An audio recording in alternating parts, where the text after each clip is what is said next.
చెప్పినాడు ఏమని కేసీఆర్ రైతు రుణమాఫీ చేసిండు కానీ నాకు ఓటేస్తే మళ్ళొకసారి 2 లక్షల రుణమాఫీ చేస్తా ఎంబడే సంతకం పెడతా డిసెంబర్ 9 నేను వస్తున్నా ఎంబడే పెడతా మీరు ఉరుకురికి తెచ్చుకోండి అన్నాడు.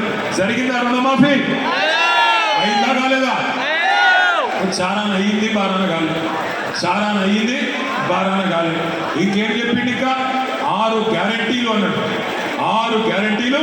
ఇది రాహుల్ గాంధీ గ్యారెంటీ, రేవంత్ రెడ్డి గ్యారెంటీ, బట్టి విక్రమార్క గ్యారెంటీ అని చెప్పి ఎన్ని కథలు చెప్పిండో ఒక్కసారి గుర్తు తెచ్చుకోండి. నేను మొన్న సూర్యాపేట పోయినా, అక్కడ సోదరుడు పెళ్ళైంది మన కార్యకర్తలు.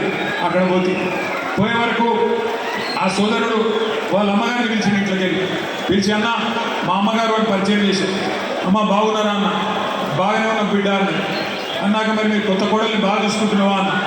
ఆ అమ్మాయి ఏమన్నదంటే ఏం కోడలు బిడ్డ అని మాట్లాడింది.